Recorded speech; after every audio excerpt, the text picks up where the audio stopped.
Всем привет и добро пожаловать на наш сегодняшний разбор. Сегодня мы погрузимся в совершенно поразительную историю. Речь пойдет о монументальном культурном достижении, которое, по сути, вмещает в себя целый мир древней цивилизации.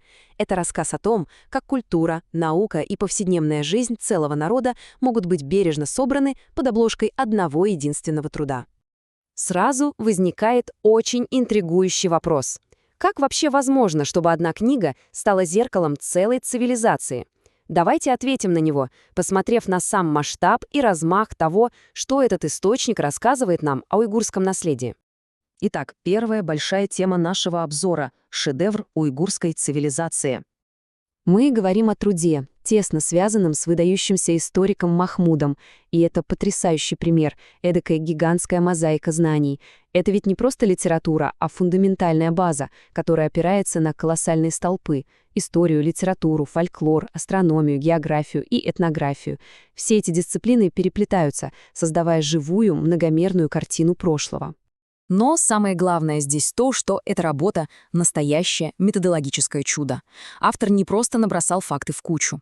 Этот труд идеально, с хирургической точностью сохранил блестящую научную и культурную реальность своего времени. Движемся дальше. 15 лет преданности делу. Конечно, собрать историю и знания целой цивилизации в единый целостный формат за пару дней невозможно. Только вдумайтесь в эту цифру. Потребовалось целых 15 лет невероятно тяжелой, непрерывной работы только для того, чтобы исследовать, собрать и обработать первичный материал. 15 лет ежедневного труда. И это еще не все. Источник указывает на общий охват в целых 30 лет. Это уже настоящая связь поколений, отражающая колоссальные усилия и терпение, которые потребовались, чтобы по-настоящему понять и подготовить это культурное наследие для нас с вами, для современной эпохи. Теперь давайте посмотрим, как все это переносится в наши дни. Современная команда исследователей. Перед нами просто невероятный состав ученых. Абдулла Эфенди, Ибрагим, Шан Эфенди, Хабибулла Эфенди, Абдуршид. Эта команда взяла на себя огромную ответственность, как научную, так и организационную, чтобы максимально скрупулезно перевести и подготовить этот материал. Это был самый настоящий коллективный академический триумф.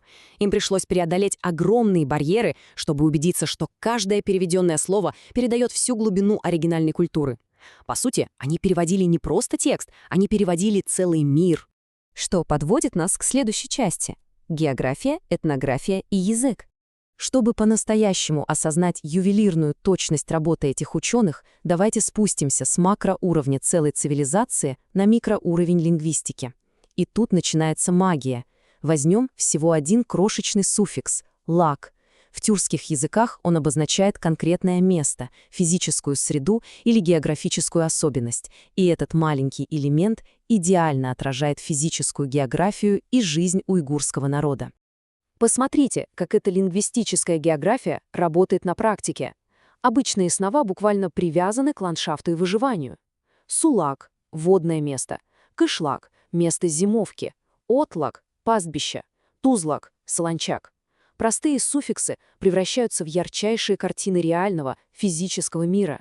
Суть в том, что здесь существует абсолютно неоспоримая связь. Сохранение этой специфической литературы и словарного запаса — это то же самое, что и сохранение исторической живой этнографии людей. Одно буквально отражает другое. А теперь давайте обратим внимание на эту ритмичную фразу из источника. Она отлично демонстрирует всю поэтическую мощь оригинального языка. Даже в виде транскрипции она оставляет невероятно сильное визуальное и слуховое впечатление от этого культурного триумфа. И вот когда наш разбор подходит к концу, остается обдумать одну финальную, довольно провокационную мысль. Учитывая монументальность и уникальность этого исторического достижения, какая единственная современная книга смогла бы вот так же точно и всеобъемлюще запечатлеть наш с вами сегодняшний мир? Согласитесь, это действительно заставляет задуматься.